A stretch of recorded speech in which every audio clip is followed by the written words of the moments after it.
Madame, Monsieur, bonsoir. Merci de votre attention. À la une de l'actualité, le président de la République, Abdelmadjid Tebboune, a reçu ce mercredi au siège de la présidence de la République les présidents de 3 partis politiques dans le cadre des consultations qu'il mène avec les responsables des partis.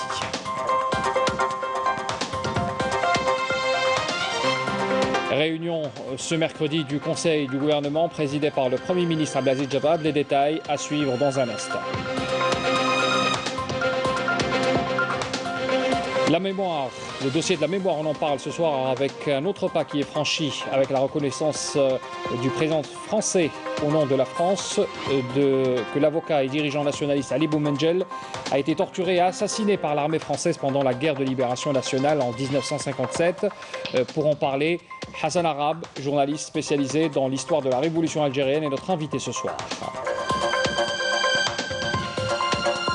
Dans la dynamique des efforts à asseoir la sécurité et la sérénité sur l'ensemble du territoire national, des unités et des détachements de l'armée nationale populaire ont mené durant la période du 24 février jusqu'à hier, 2 mars, plusieurs opérations sur le terrain, un bilan à suivre dans ce journal. Et puis à l'étranger, la montée des violences dans le nord-ouest du Nigeria du fait du terrorisme qui sévit dans toute la bande sahélo-saharienne. Une inquiétude exprimée hier par le HCR, l'agence de l'ONU pour les réfugiés, qui sonne l'alarme sur les effets désastreux du terrorisme sur les populations locales. Un éclairage à suivre également tout à l'heure. Bienvenue à tous. Le président de la République, Abdelmadjid Tebboune, a reçu ce mercredi au siège de la présidence de la République les présidents de 3 partis politiques dans le cadre des consultations qu'il mène avec les responsables des partis. Le président avait d'abord reçu aujourd'hui au siège de la présidence de la République Tahar Ben Baïbesh, président du parti El Fajr El Jadid. Le président de la République, Abdelmadjid Tebboune, a également reçu ce mercredi au siège de la présidence également M. Lamine Osmani, président du parti Voix du Peuple, le PVP. سمح لنا هذا اللقاء الذي كان مع السيد رئيس الجمهورية. تناقشنا مطولا حول الأوضاع يعني بصفة عامة، الأوضاع الاجتماعية الاقتصادية ثم الأوضاع السياسية، وتطرقنا على كل كان صريحا في كل يعني النقاط التي أثارت تساؤلات كبيرة يعني لدى الرأي العام الوطني وحتى لدى السياسيين فيما يتعلق بقضية الانتخابات وقانون الانتخابات نفسه. وأنا شخصيا يعني عبرت وبلغت بكل صدق عن آرائنا وعن تصوراتنا لمثل هذه الأوضاع سواء الجانب الاجتماعي الاقتصادي. وكان حديثي يعني مع حول قانون الانتخابات، هذا القانون الذي يعني أثار جدلا كبيرا لدى الأوساط السياسية، بحيث أنه عبرت أنه فيه يعني معوقات يعني لا تساعد على إجراء انتخابات يعني كما نأمل أن يكون مجلس شعبي وطني يعني ينبثق عن هذه الانتخابات. وذكرت له يعني النقاط، قضية 4%، قضية المناصفة، ثم قضية القائمة نتاع التشطيب، ربما هذا اختيار سياسي على كل. كذلك كان لي رأي يعني بلغت للسيد الرئيس أنه تنظيم انتخابات تشريعية مع المحليات هي يعني ضربة في صميم الانتخابات، وسوف يعني تذهب الانتخابات كلها يعني ما لا تؤديش الدور اللي راه فيه. يعني مستحيل باش تقدر تجمع انت يعني انتخابات تشريعيه ثم بلديه ثم ولائيه مع المشاركه نتاع الحزاب مع عمليه التشطيب، يعني رايحه الانتخابات خايفين عليها. به الرئيس على كل تفهم هذه النقطه بالذات وحاس بهذا الامر. وكذلك تطرقنا يعني لكثير من النقاط على كل في مجال كيفية تجنيد الرأي العام الوطني للمشاركة في تطبيق برنامج السيد رئيس الجمهورية والذي يهدف إلى بناء الدولة الجزائرية الجديدة. وأظن هذا الاختيار على كل ما كانش اللي يرفضوا، على كل احنا كنا مجندين من أجل بناء هذه الدولة التي يعني حلم بها الشهداء وضحى من أجلها الشعب الجزائري كذلك. إذن اللقاء في مجمله كان لقاء يعني صريحا وكان هو تكلم يعني بكل أريحية، وأنا تكلمت بكل صدق على كل ما نراه.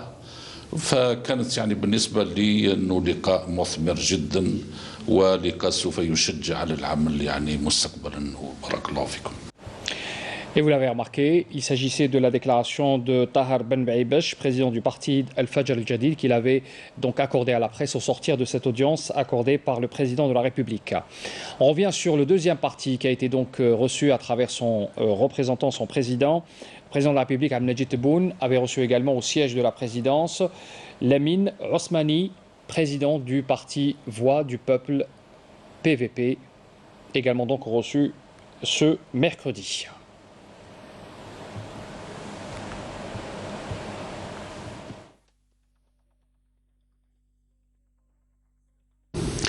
إما أن المسؤولية الملقاة على عاتقنا كحزب سياسي في إطار المساهمة في بناء دولة المؤسسات، لأن الجزائر الجديدة تبنى بحوكمة جديدة، بذهنية جديدة، بنمط تسيير جديد. كان محور اللقاء اليوم كرئيس حزب أصالة عن نفسي مع السيد رئيس الجمهورية الذي أكون له كل احترام وتقدير، حوار جاد مسؤول بلغة المصارحة المكاشفة. نقلنا أولا اهتمامات الشارع الجزائري بأمانة وبدون مهاترات، بلغة الصراحة، وكان تجاوب في الشق السياسي، في الشق الاقتصادي، لأن الرهان الاقتصادي مهم. اليوم التزم على أساس أنه الذهاب إلى تقوية المؤسسات وإنتاج موارد بشري مؤهل. نحن كأحزاب سياسية كمجتمع مدني الكل يجب أن ينخرط في هذه العملية على أساس الذهاب إلى تقوية المؤسسات، وتقوية المؤسسات من تقوية الدولة. كان نقاش على الحريات وكان صريح في قضية حرية التعبير، لأنه الدستور يترجم، لأنه النصوص والنوايا والإرادات تبقى غير كافية إذا ما كانش آليات تطبيقية على أرض الواقع. كان احنا موقفنا واضح تجاه هذا، وكنا أصرنا مع رئيس الجمهورية على أساس الآن حال تفعيل بآليات، لأنه النصوص تترجم من خلال أفعال. فالمستوى المعيشي تحدي كبير، لازم نحسن مستوى المعيشة الجزائريين. اليوم بناء اقتصاد قوي، فتح الاستثمار، هناك جو في على مستوى الجهاز الإداري وحتى الحكومي نتمنى يكون تقويم هذا الأمر، والذهاب طبعا إلى استحقاق الذي سينتج خريطة سياسية حقيقية نابعة من إرادة شعبية. هو حريص على الذهاب بتكافؤ الفرص بقانون عضوي يعطي الحق الجميع في تساوي الفرص، وعلى الآن على الطبقة السياسية، على الشعب الجزائري أن ينخرط في العملية السياسية، يثبت وجوده في اختيار الأنسب الأصلح لفائدة الجزائر. إذا دمتم ودمنا في خدمة الجزائر وتحيا الجزائر، وكانت الجزائر في النقاش فوق كل اعتبار. Le président de la République, Abdelmadjid Tebboune, a également reçu ce mercredi Djemal Ben Abdeslam, président du Front de l'Algérie Nouvelle.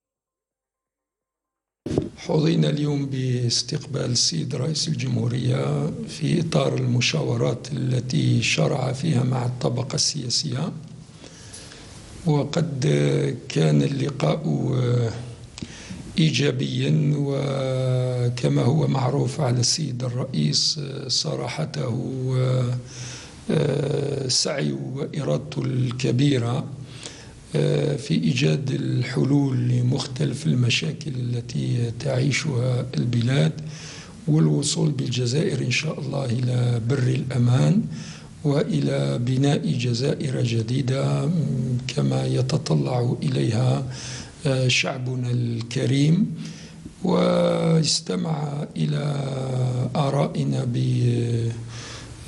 بجدية أيضا، ونلمس إن شاء الله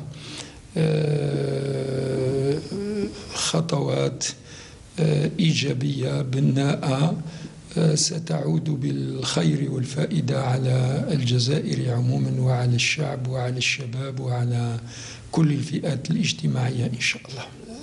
أساقي يشرفاغ ويسلوين تمورت ماس عبد المجيد تبون استمليلي ثيدس ذي المشاورات ذي يقفدا ذي شافرن نتسرتيث أكن نسنوك الكلي أسلوين تمورت ذوين يسعان يعني الصراحة يهدر الصراحة نسلان يتمثال يعني يقعنا ثمورت الناغ يقعنا نقدودة تزايري ومشارا نفنو لتزاير ثمينوث سي الجهة نكونين الصوضاس تمثال تغاوسي وين يعني ثيمتنا تدمسنا غاسرتنا تمور يعني وين يطلب يسوثر وقدودة تزايري والحمد لله يعني ماس سلوينا ذوين لان يسموز قوثني سلة تصطاس وإن شاء الله يعني نفقد سيون الراي باللي إن شاء الله ألا الخير رايلين إدي الحوني ثمورتنا أراد يخدم لتزاير صاجديطنا ثمينوث وأراد يغان نسنفع الفايدة في تزايرين سومثا. Dans l'actualité également, le Premier ministre Abdelaziz Jarad a présidé ce mercredi une réunion du gouvernement qui s'est déroulée au niveau du palais du gouvernement. Conformément à l'ordre du jour, les membres du gouvernement ont examiné un avant-projet de loi ainsi que 4 projets de décrets exécutifs présentés par les ministres en charge de la justice, de l'enseignement supérieur, de la culture, de l'agriculture ainsi que de la santé. Également, une communication a été présentée par le ministre de la Poste et des télécommunications. Alors pour revenir un peu sur le détail de cette réunion, d'abord le gouvernement avait entendu une communication présentée par le ministre de la Justice, garde des Sceaux, relative à l'avant-projet de loi modifiant et complétant l'ordonnance numéro 70-86, datée du 15 décembre 1970, portant code de la nationalité algérienne. Le gouvernement avait entendu aussi une communication présentée par le ministre de l'Enseignement supérieur et de la Recherche scientifique relative au projet de décret exécutif fixant les conditions d'exercice et de rétribution des activités de recherche scientifique, développement technologique à temps partiel. Le gouvernement, au cours de cette réunion également, avait entendu aussi un exposé présenté par la ministre de la Culture et des Arts relatif au projet de décret exécutif portant création du conseil consultatif de ce projet du patrimoine culturel ainsi que son organisation et fonctionnement. Le gouvernement a entendu aussi un exposé présenté par le ministre de l'Agriculture et du Développement rural relatif au projet de décret exécutif définissant les conditions et modalités d'attribution des terres relevant du domaine privé de l'État à mettre en valeur dans le cadre de la concession. Et puis également, le gouvernement, dans cette réunion, avait entendu aussi un exposé présenté par le ministre de la Santé, de la Population et de la Réforme hospitalière relatif au projet de décret exécutif fixant les conditions et les modalités d'exploitation, le fonctionnement et l'organisation des activités de santé des établissements privés de santé. Le gouvernement avait entendu aussi une communication présentée par le ministre de la Poste et des Télécommunications sur la généralisation de l'utilisation du paiement électronique. Dans ce cadre, il a été précisé que les paiements électroniques sont effectués par la carte monétique d'Algérie Post Dahabia ou par carte bancaire, la CIP. Pour revenir sur les détails de cette réunion, je vous invite à écouter la déclaration du ministre de la Communication, porte-parole du gouvernement, Ammar Belhimara. بتدخله قدم وزير العدل حافظ الأختام قراءة ثانية لمشروع تمهيدي لقانون يعدل ويتمم الأمر رقم 7086 المؤرخ في 15 ديسمبر 1970 والمتضمن قانون الجنسية. يتعلق الإجراء باستحداث نظام التجريد من الجنسية الجزائرية الأصلية أو المكتسبة إذ يطبق على الجزائري الذي يقيم خارج التراب الوطني بأفعال تلحق عمدا ضررا جسيما بمصالح الدولة أو تمس بالوحدة الوطنية. الحال نفسه بالنسبة لمن يقوم بنشاط أو انخراط في الخارج في جماعة أو منظمة إرهابية أو تخريبية أو يقوم بتمويلها أو بالدعاية لصالحها. كما يتعلق الأمر بكل شخص تعامل مع دولة معادية للدولة الجزائرية وتستجيب كل هذه الإجراءات لما تسمح به الاتفاقيات الدولية واستنفاذ إجراءات الطعن.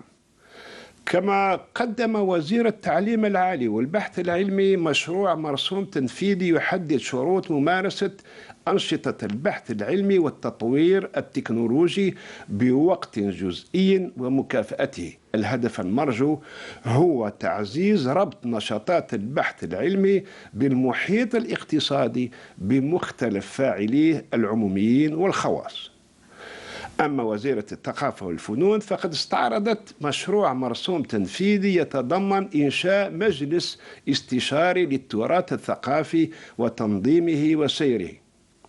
من جهته قدم وزير الفلاحة والتنمية الريفية مشروع مرسوم تنفيذي يحدد شروط وكيفيات منح الأراضي التابعة للأملاك الخاصة للدولة لاستصلاح في إطار الامتياز.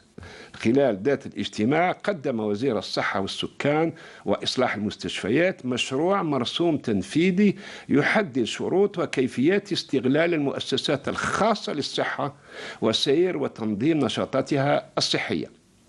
يولي الإصلاح الذي أدرجه النص الجديد للقطاع الخاص مكانا هاما في المنظومة الوطنية للصحة. أخيرا قدم وزير البريد والمواصلات السلكية واللاسلكية عرضا حول إشكالية تعميم الدفع الإلكتروني في الجزائر. تعتمد وسائل الدفع الإلكتروني أساسا على البطاقة النقدية الذهبية والدفع عبر الخط الإنترنت والدفع عبر الهاتف النقال، وهو حصري لبريد الجزائر. في ختام الاجتماع وتجسيدا لتوصيات رئيس الجمهورية أكد الوزير الأول على اعتماد خارطة طريق عملية قصيرة ومتوسطة المدى لتقليص الإجراءات والآجال الإدارية. يقتضي هذا المسعى توفير وتحيين الإحصائيات في كل فروع النشاط الاقتصادي والاجتماعي انطلاقا من البلدية وصولا إلى أعلى هياكل الدولة. يتعين أيضا إدماج الشركاء الاقتصاديين والاجتماعيين واستشارتهم على جميع المستويات. Le ministre de l'Intérieur, des collectivités locales et de l'aménagement du territoire, Kamel Beljoud, a présidé ce mercredi l'installation du wali de Tougourt, Nasser Sba'a, en application de la décision du président de la République, Abdelmejid Tebboune, portant promotion de 10 circonscriptions administratives au sud en wilaya, en wilaya à part entière. La cérémonie d'installation s'est déroulée en présence du wali de Ouergla, Abou Bakr Siddiq Boussetta, des autorités locales et militaires et de représentants de la société civile, des notables de la région et de la famille révolutionnaire. Le ministre de l'Intérieur, Kamel Beljoud, avait également présidé ce mercredi l'installation du wali de Ouled Djellal, Aïssa Aziz Bourras, en application de la décision du président de la République, donc toujours portant en promotion de 10 circonscriptions administratives du Sud, en wilaya à part entière. La cérémonie d'installation s'est déroulée en présence du wali de Biskra, Abdallah Habi Nouar, des autorités locales et militaires et des représentants de la société civile, des notables de la région et de la famille révolutionnaire.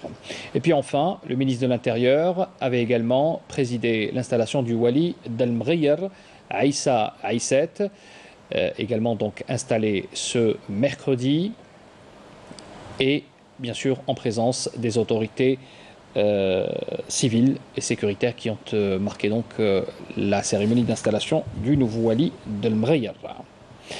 Ouverture ce mercredi des travaux de la 27e réunion du comité ministériel conjoint de suivi de l'accord OPEP-non-OPEP avec la participation du ministre de l'Énergie et des Mines, Mohamed Arkab.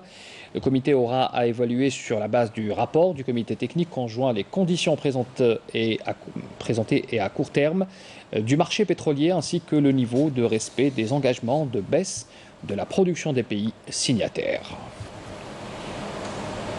Un communiqué du ministère de la Défense nationale nous informe ce soir que dans le cadre de la lutte antiterroriste et grâce à l'exploitation de renseignements, les services de sécurité du ministère de la Défense nationale ont réussi durant la semaine en cours à démanteler un réseau composé de 3 éléments de soutien à un groupe terroriste qui active dans les hauteurs de Tipaza, précise le communiqué.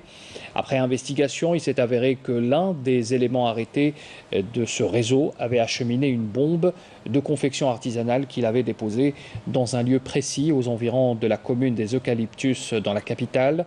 C'est ce qu'ajoute également la même source, soulignant que cet engin explosif qui devait être utilisé pour perpétrer un attentat criminel à Alger a été localisé et désamorcé hier même, 2 mars, par un groupe d'intervention spéciale de l'ANP dépêché sur les lieux.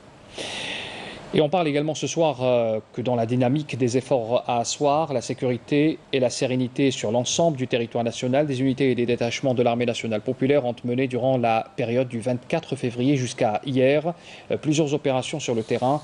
On voit cela en détail avec Saïd Fellak. Dans le cadre de la lutte antiterroriste et grâce à l'exploitation de renseignements sécuritaires, un détachement de l'armée nationale populaire a capturé le terroriste dénommé Uqbawi Abdi, dit Abdi Ould Barka, à Borj Badji Mokhtar en 6e région militaire. Le dit terroriste avait rallié en 2016 l'une des organisations terroristes activant au Sahel. Dans le même sillage et suite à une opération de fouille et de recherche le long de la bande frontalière à Borj Badji Mokhtar, un autre détachement de l'ANP a découvert une cache d'armes et de munitions contenant 2 pistolets mitrailleurs de type Kalachnikov, 3 chargeurs de munitions, 3 roquettes anti-char RPG-2, 3 roquettes anti-personnel RPG-2, une grenade anti-personnel FLG ainsi que 136 balles, alors qu'un autre lot de 2485 balles de différents calibres a été également saisi à Ain Amenas.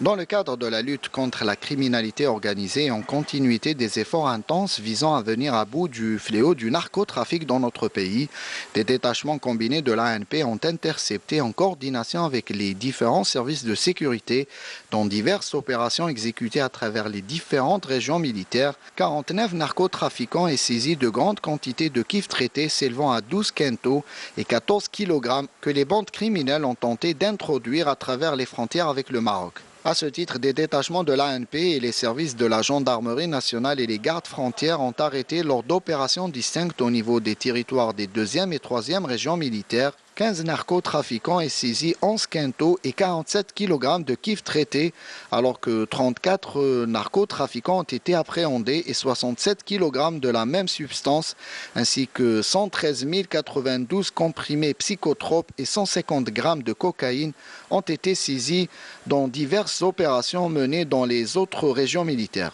Par ailleurs, des détachements de l'ANP ont intercepté à Tamen Rasset, Ain Gzem et Borj Badji Mokhtar 63 individus et saisi 6 véhicules, 69 groupes électrogènes, 46 marteaux-piqueurs, 3 détecteurs de métaux, des outils de détonation et d'autres équipements utilisés dans des opérations d'orpaillage illicite, tandis que 13 autres individus ont été arrêtés et 6 fusils de chasse, un pistolet automatique, 9 780 unités de tabac, 5 177 unités de différentes boissons et 977 smartphones ont été saisis lors d'opérations distinctes menées à Tindouf, Biskra, Gardaya, Béjaïa, El Bouari, Naama et Saïda. De même, des tentatives de contrebande de grandes quantités de carburant s'élevant à 12 372 litres ont été déjouées à Tébessa, à Tarf, Soqaras, Tindouf et Janet. Retenez également ce démenti. L'ambassade de France dément formellement les fausses informations qui circulent sur les réseaux sociaux concernant des propos prêtés au président de la République française lors de la conférence des chefs d'État et des pays membres du G5 Sahel. Le président Macron n'a jamais affirmé que l'Algérie avait pris l'engagement d'une intervention militaire dans le cadre de cette force, lit-on dans un communiqué qui émane de l'ambassade de France, rendu public ce mercredi. Le président de la République française s'est félicité par ailleurs de l'engagement politique de l'Algérie suite à la tenue de la réunion du comité de suivi de l'accord d'Alger à Kidal le 11 février dernier. Dans le dossier de la mémoire, un autre pas est franchi avec la reconnaissance d'Emmanuel Macron, président de la République française hier, et au nom de la France, que l'avocat et dirigeant nationaliste Ali Boumendjel avait été torturé et assassiné par l'armée française coloniale pendant la guerre de libération nationale en 1957. Camélia Malala. Il aura fallu attendre près de 64 ans pour que l'assassinat d'Ali Boumendjel soit reconnu par l'État français, un crime odieux maquillé à l'époque en suicide. Un épisode effroyable qui vient rallonger la liste des horreurs commises par le colonialisme français. Ali Boumendjel était un militant engagé, avocat de métier. Il avait à peine 38 ans. C'est le président français Emmanuel Macron qui l'a annoncé hier via un communiqué officiel au nom de l'État français avant de recevoir les petits-enfants du martyr Ali Boumendjel. Macron ne présente pas d'excuses, mais reconnaît que le nationaliste algérien a été torturé et assassiné sauvagement par l'armée française. Les faits remontent à la bataille d'Alger en 1957. L'armée coloniale a procédé à l'arrestation du jeune militant avant de l'incarcérer dans un lieu tenu secret. Ali Boumendjel subit des tortures avant d'être exécuté comme des milliers d'autres Algériens qui rêvent de liberté. Né le 24 mai 1919 à Relizène, Ali Boumendjel, brillant écolier, s'est frayé sans mal une place sur les bancs de la faculté de droit d'Alger. C'est fort d'une culture ouverte, généreuse et humaniste qu'Ali Boumendjel s'est engagé en politique contre l'injustice du système colonial et pour l'indépendance de l'Algérie. Hassan Arab, vous êtes notre spécialiste en histoire de la révolution algérienne. Bonsoir à vous. Merci d'être avec nous sur ce plateau pour commenter cette information importante. La France reconnaît l'acte de torture et d'assassinat contre Ali Boumendjel. Qu'est-ce que cela représente pour la reconnaissance des crimes coloniaux commis ici en Algérie? Vous l'avez dit, il s'agit d'un pas positif franchi par le gouvernement français, la plus haute autorité française, savoir la présidence de la République, qui vient de reconnaître officiellement la torture et l'assassinat de Ali Boumendjel. Et à travers lui, je pense qu'il s'agit là d'une reconnaissance de tous les crimes commis pendant cette période de l'année 1957, parce qu'il ne faut pas oublier qu'Ali Boumendjel il a été assassiné dans un contexte bien précis, celui de la répression des rafles de 1957 au mois de mars. Au mois de mars, il y avait beaucoup de militants et de responsables de la révolution qui ont été arrêtés. C'est le cas de l'Arbi ibn Mehdi qui a été arrêté et assassiné pratiquement dans les mêmes conditions. Mais c'est aussi le cas d'un autre psychiatre qui était l'élève de Frantz Fanon, à savoir Slimane Aslah, qui a été également arrêté le 4 mars 1957 dans son cabinet situé au niveau de la Haute-Kasbah, et puis depuis, aucune nouvelle de lui. C'est aussi un certain nombre de commerçants. C'est le cas de Abbas Torki qui a disparu le 5 mars. Pour vous dire, donc, dans ce contexte de mars 1950, des milliers de Ali Boumendjel. Effectivement, il y avait des milliers. Il y avait au moins 3000 disparus à l'époque pendant ce contexte qui va de janvier jusqu'au mois de septembre 1957. Il y avait 3000 personnes disparues. Si vous me permettez, la question de la torture est importante. Il y a la reconnaissance de la torture, ce qui est une nouveauté.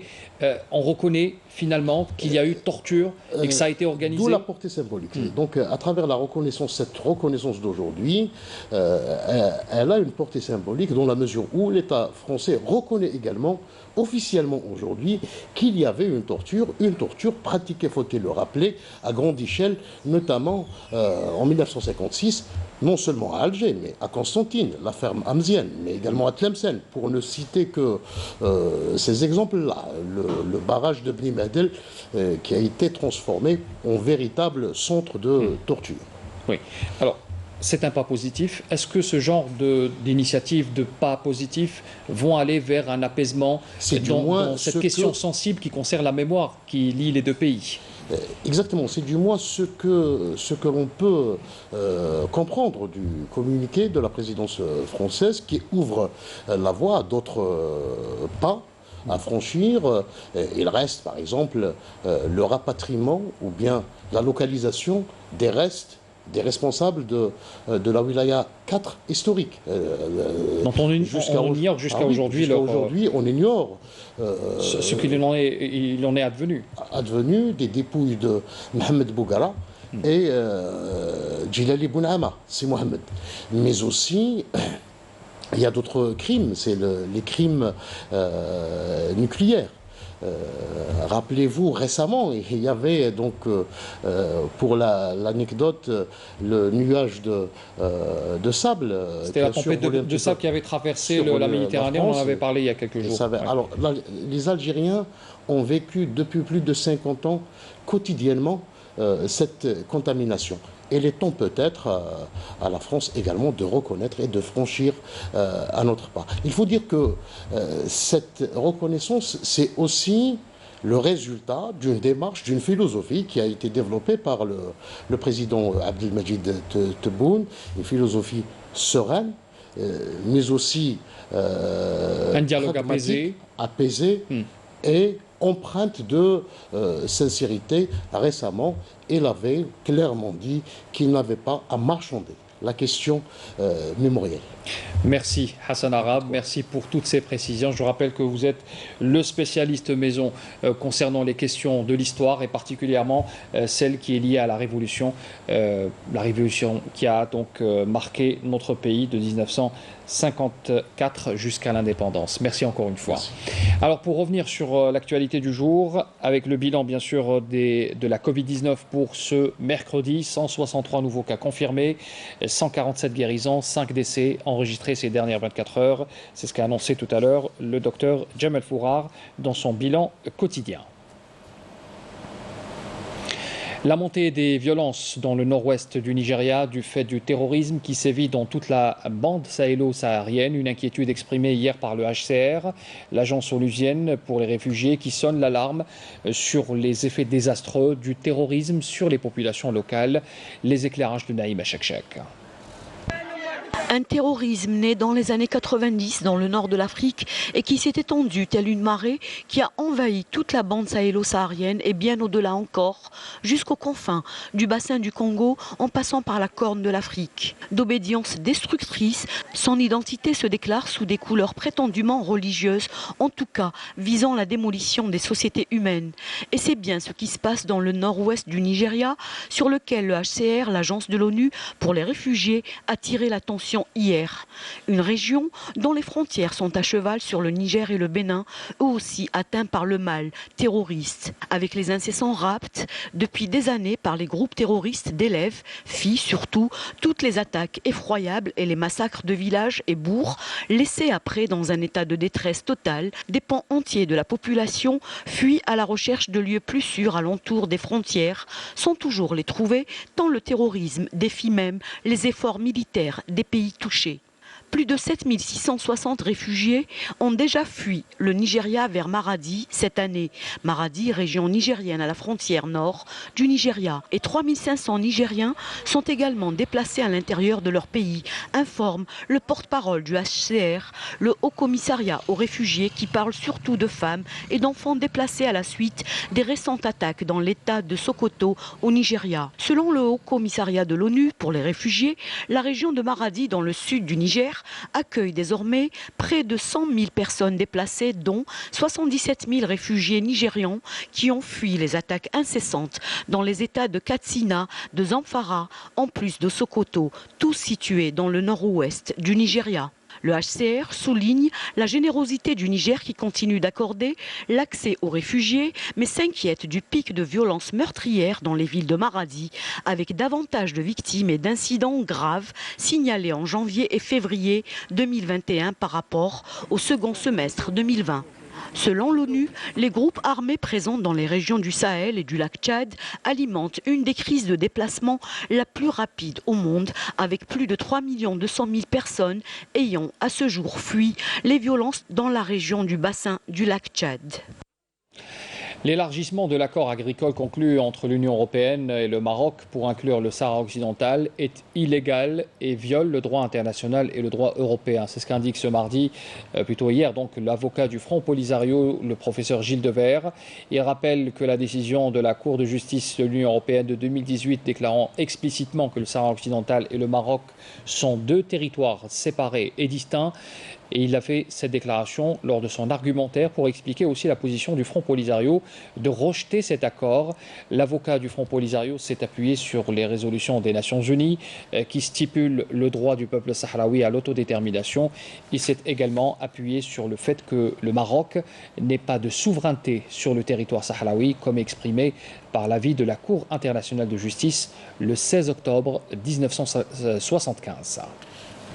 يوم الثاني من جلسات المحكمة الأوروبية المتعلق بالنظر في الطعون المقدمة من طرف جبهة البوليساريو ضد الاتفاقيات الاقتصادية ما بين الاتحاد الأوروبي والمغرب، كان مخصص للطعن المقدم من أجل إلغاء اتفاق الصيد الموقع سنة 2019 بين المملكة المغربية والاتحاد الأوروبي. بطبيعة الحال هذا الاتفاق الذي عنده أهميته الخاصة، لأنه 97% من المياه المعنية بهذا الاتفاق تقع في المياه الإقليمية للصحراء الغربية، فقط 3% من المياه الإقليمية للمملكة المغربية، وبالتالي بأن الاتفاق يعني في شموليته يتعلق بالأراضي يعني بالمياه الإقليمية للصحراء الغربية. اليوم يعني البوليساريو قدمت مجموعة من الحجج يعني القوية والتي تتناسب مع قرارات المحكمة الماضية، ولكن تم التأكيد بأنه استمرار الاتحاد الأوروبي والمغرب في انتهاك قرارات المحكمة الأوروبية هو الذي أدى أحد الأسباب التي أدت إلى انهيار مخطط التسوية، والتي يعني كانت تدعم الموقف المغربي وتدعم الاحتلال المغربي وتدعم الاستيطان المغربي الذي يشكل جريمة يعني مخالفة لمقتضيات القانون الدولي من خلال الاستثمارات التي يقدمها الاتحاد الأوروبي في تشجيع مخيمات الصيادين المستوطنين المغاربة إلى آخره. ويعني بطبيعة الحال فقط فرنسا وإسبانيا هما البلدان الأوروبيان من أصل 27 بلد الذين تقدموا بمذكرات دعم لمجلس الاتحاد الأوروبي في هذا الموضوع، وحتى المغرب الممثل من طرف مجموعة من النقابات يعني كان يقر أمام الملأ بأن الصحراء الغربية إقليم يعني مختلف ومتميز عن المغرب، وبأن المغرب لا يمتلك سيادة، وبأن الشعب الصحراوي لديه حق غير قابل للتصرف تقرير المصير والسيادة على ثرواته الطبيعية. نحن نأمل بأن المحكمة يعني تتخذ قرار يدعم القرارات التاريخية الماضية ويصون أولا القانون الأوروبي والقانون الدولي، ولكن أيضا يصون حق الشعب الصحراوي في تقرير المصير وفي سيادته على ثرواته الطبيعية. Les unités de l'armée populaire de libération sahraoui ont poursuivi leurs attaques contre les forces d'occupation marocaines le long du mur de la honte. Les combattants sahraouis ont mené un bombardement contre les sites des forces d'occupation dans la zone d'Al-Gargarat, Zawi, dans le secteur d'Atouzuki, dans le secteur de Bakari, et ont mené des bombardements contre les forces d'occupation marocaines retranchées dans le secteur de Haouza. Le communiqué ajoute également que les combattants sahraouis ont bombardé aussi la zone de Turkant du secteur Haouza et ont bombardé aussi des forces d'occupation dans la région de Khanga, Benska, dans le secteur de Haouza. Les combattants de l'armée sahraoui ont également bombardé les sites des soldats d'occupation d'Ahrisha, région de Dert, dans le secteur de Haouza également. Et puis les attaques de l'armée sahraoui se poursuivent contre les forces d'occupation marocaines qui ont subi des lourdes pertes en vie humaine et matérielle. Également selon le communiqué de l'armée sahraoui. L'économiste et ancien président de l'association marocaine des défenses de droits humains Fouad Abdelmoumni a révélé que les appareils de l'État marocain s'attaquent aux élites marocaines, soit pour les intégrer par la corruption et la rente, soit pour les terroriser par les attaques ou la menace d'attaque. Les activistes du Hirak du Rif ont été condamnés pour certains à 20 ans de prison. Plusieurs journalistes aussi sont derrière les barreaux jusqu'à l'heure. Avant de conclure ce journal, nous allons vous faire voyager dans un parc national important se trouvant sur la plus longue chaîne montagneuse de la Kabylie, le Djurdjura, un parc national enchanteur qui se déploie sur plus de 18 000 hectares. Vous êtes nombreux à arpenter ces montagnes, mais hélas, ces dernières se voient menacées par l'incivisme de certains. Yamina Saïdji. Situé entre les wilayas de Bouira et de Tizi Ouzou, le parc national du Djurdjura est l'un des sites naturels les plus importants du pays, couvrant 18 550 hectares de forêt. Avec ses paysages époustouflants, le Djurdjura compte une grande variété d'espèces animales et végétales. Ces derniers jouent un rôle primordial dans la préservation de l'écosystème. Parmi les 1242 espèces végétales que compte ce parc, 66 sont des espèces protégées, que ce soit au niveau national ou mondial. Pour faire connaître la faune existante dans ce parc, un laboratoire vétérinaire est mis en place pour l'empaillage de ces animaux. Nous récupérons les aliments morts que nous trouvons dans des forêts. Une analyse est faite pour vérifier si l'animal est mort naturellement et non pas d'une maladie qui pourrait contaminer l'homme. Si l'animal est en bon état, nous procédons alors à l'empaillage. Ces dernières années, la biodiversité est sérieusement menacée par la négligence de certains visiteurs du parc. Le tourisme vert est soumis à des règles de bonne conduite. Je lance un appel à tous les visiteurs pour préserver la richesse de ce patrimoine. D'où l'intérêt de sensibiliser davantage les visiteurs et les adeptes du camping à la nécessité de préserver le site. Pour rappel, le Djurdjura est classé par l'UNESCO depuis 1997. Fin de ce journal, merci de l'avoir suivi. Je vous souhaite une excellente soirée.